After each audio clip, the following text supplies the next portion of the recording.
Harley Quinn Season 4 was back again this week on Max with an all-new episode entitled The Most Culturally Impactful Film Franchise of All Time. Now, if you don't know already, I'm Cape Joel, and this is the video series where I give my thoughts and feelings on the episode that was, while also shouting out any comic book Easter eggs or references I can find. So with that out of the way, let's get into it. So then, as we join the episode, Harley is still spiraling following her out-of-body experience from the end of the last episode. She tries to get Gordon to check the LOD security cameras to prove that she's not crazy, but as you might have guessed, Jim is no help at all. In fact, neither is his daughter, Barbara, as she's still hard at work trying to solve Nightwing's murder, starting with removing the Joker as a suspect considering his story just doesn't hold up at all. And despite having a falling out with Harley last week and ignoring her this week, Barbara still isn't mad enough to bar Harley from entering the Batcave whenever she wants, which I thought was quite funny. For what it's worth, Barbara ultimately does end up crossing the Joker off her suspect list and revealing him as a liar on the Dr. Psycho podcast as part of a very brief B-plot this week. And oh man, if you thought Psycho's fans hated women, wait till you see how they feel about villains who steal valor.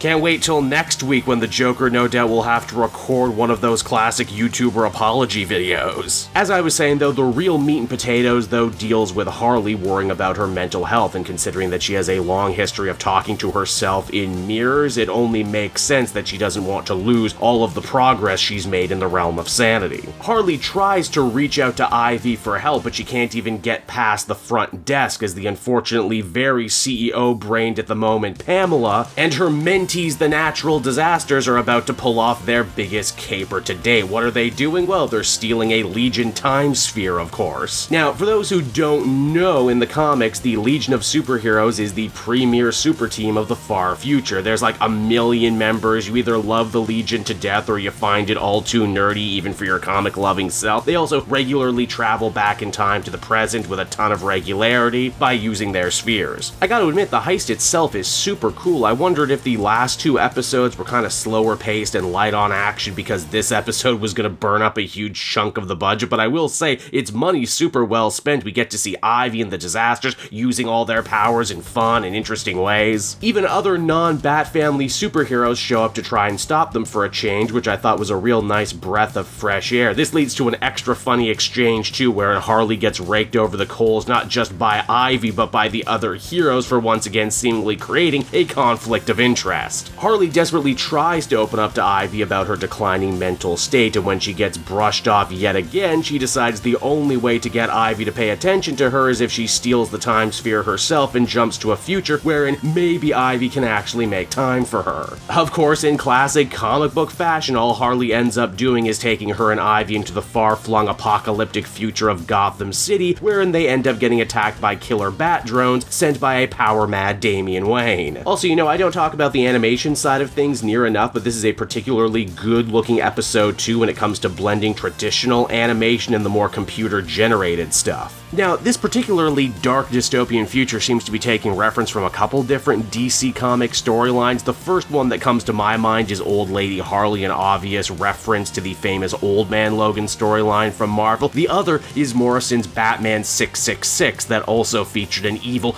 dictator Damian who had taken over a future Gotham. Harley and Ivy end up getting snatched by a group of Road Warrior-style rebels and learn how the world ended. The big reveal, of course, is that the person leading the fight against Damian Wayne is revealed to be none other than Harley and Ivy's own daughter, Neytiri. Yes, you heard me right, Neytiri as in the lady from the Avatar movies. In fact, in this future, everyone loves James Cameron's Avatar, thus the title of the episode, The Most Culturally Impactful Film Franchise of All Time. A joke I'm sure was written way back when we were all clowning on the idea of an Avatar sequel before Way of Water's final box office came in. I don't know about culturally impactful, but it sure as hell made its money, didn't it? Now, as far as daughters go, in the Injustice universe of comics, Harley and Ivy did technically have a kid in the form of Lucy Quinzel, though there's a little bit of discontinuity between the Injustice games and the Injustice comics. It's actually really sweet and funny to see Harley and Ivy go overboard as proud parents, especially considering how they'd been at odds with each other for the last several episodes. Neytiri ends up recruiting her 2 moms to help her assault Damian's base and end his reign of terror once and for all, and Harley and Ivy jump at the chance to do an activity with their future kid, even though they really don't seem to think all of this as through as they should. You see, Neytiri actually hates her two moms, blaming them for the end of the world, and as such planned to sell them out to Damien in exchange for, you guessed it, her own version of unobtainium. Well, hey, you know, that'll never not be funny. As Neytiri puts it, her moms never learned how to properly fight with each other, and her whole life they acted like everything was okay, even when it wasn't. They also failed to give her a name until the first day of kindergarten. FYI, Harley always wanted to call her Princess Ladyfingers, and the credits for this episode calls her just that. Damien, we learn in this dark future, has also gone a little brainiac by choosing to cryo-freeze people so that he can keep them on his shelf as collectibles, and you know what? He's missing a Harley and an Ivy. Gotta say, John Tremblay really grew into the role of Damien, didn't he? Hard to believe he started doing this show when he was an actual kid, and now he's hit puberty so hard, he's capable of doing his own evil middle-aged self. With their backs against the wall and death seemingly imminent, it's only here Harley and Ivy are able to open up and speak frankly. Harley lets herself be vulnerable about her fears regarding her own mental health, and Ivy admits that she wanted them to separate their personal and professional lives in order to protect themselves, but only now does she realize that they've always been stronger together as a team. Harley even goes as far as to admit that she's feeling a little jealous of how quickly Ivy has managed to conquer the world of supervillainy, where Harley is struggling every step of the way at trying to be a superhero. Now that they're both finally on the same page, though, they decide to take the booch to their crappy future daughter in a scene that is so wonderfully silly, wonderfully unhinged, and wonderfully Harley. In the end, the duo only managed to escape with the help of King Baby, one of the children of King Shark, here voiced by Uncle Ruckus himself, Gary Anthony Williams, who says that there's still time for the two to go back and make sure that this dark future doesn't end up coming to pass. Also, why do I get the feeling they wanted to call this guy Baby Shark, but they either lost faith in the joke